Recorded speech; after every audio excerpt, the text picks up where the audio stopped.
Assalamualaikum warahmatullahi wabarakatuh anak-anak. Yuk kita lanjutkan pembelajaran pada pagi hari ini. Kita akan membahas tentang proklamator. Bapak proklamator yang pertama yaitu Insinyur Soekarno, yang merupakan presiden pertama yang menjabat pada tahun 1945 sampai 1967. Insinyur Soekarno dikenal pandai berpidato dan menguasai beberapa bahasa asing sehingga dijuluki sebagai singa podium. Insinyur Soekarno lahir di Surabaya pada tanggal 6 Juni 1901. Beliau memulai pendidikannya pertama di Indie School di Tulungagung, kemudian Europe Legend School di Mojokerto, kemudian melanjutkan di Hogenburger School di Surabaya, dan yang terakhir di Teknik Surger School yang sekarang menjadi ITB. Beliau memperoleh gelar insinyur di sini. Bapak proklamator yang kedua yaitu Dr. Andes Muhammad Hatta, Wakil Presiden Republik Indonesia, dan dia dijuluki sebagai Bapak Koperasi Indonesia.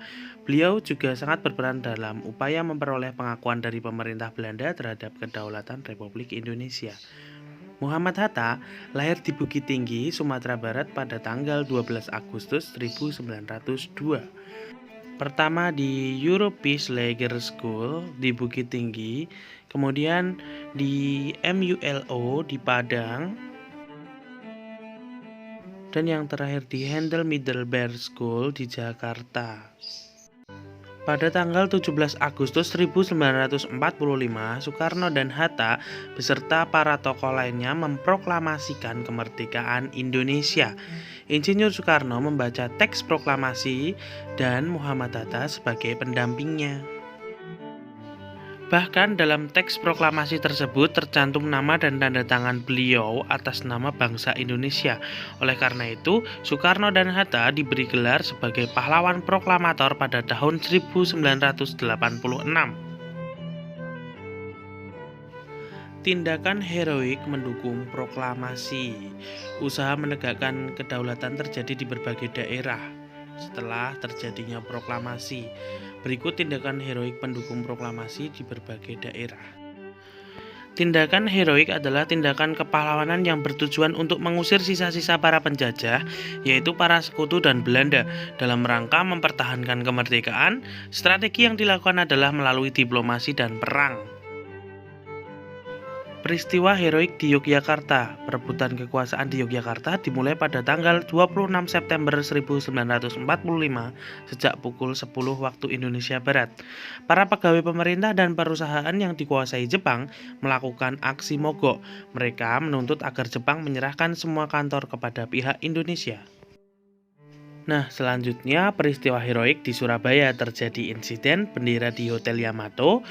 Orang Belanda mengibarkan bendera merah putih biru di atap hotel. Kemudian rakyat Indonesia menyerbu hotel, menurunkan dan merobek warna biru, kemudian dikibarkan kembali.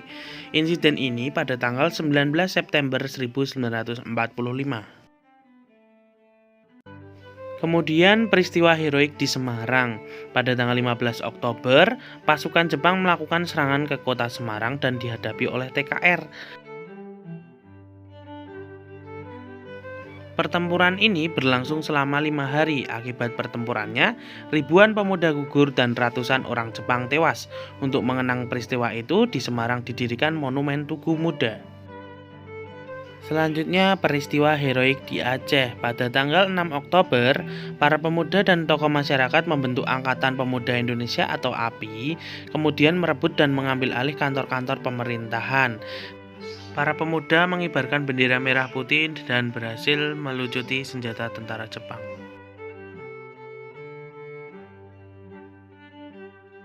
Selanjutnya peristiwa heroik Bali. Nah, pemuda Bali membentuk organisasi-organisasi.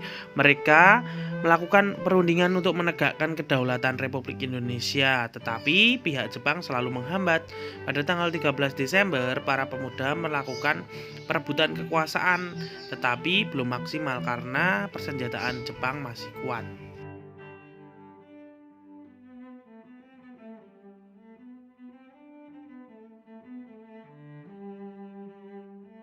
Selanjutnya, peristiwa heroik di Sumbawa itu terjadi bentrokan fisik antara pemuda dan Jepang terjadi di Gempe, Sape, dan Raba.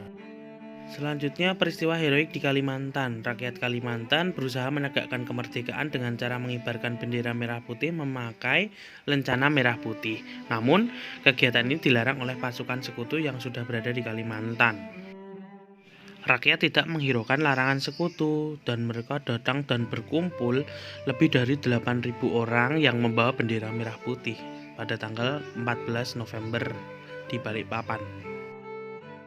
Selanjutnya, peristiwa heroik di Palembang.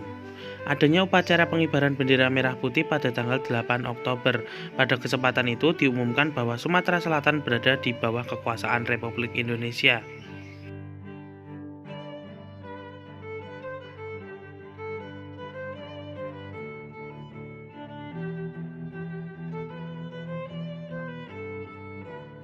Selanjutnya, peristiwa heroik di Makassar. Gubernur Samratulangi menyusun pemerintahan pada tanggal 19 Agustus. Sementara itu, para pemuda bergerak untuk merebut gedung-gedung penting seperti stasiun radio dan tangsi polisi. Demikian video penjelasan hari ini. Besok di pertemuan selanjutnya akan Pak Bayu berikan soal-soal. Terima kasih. Wassalamualaikum warahmatullahi wabarakatuh.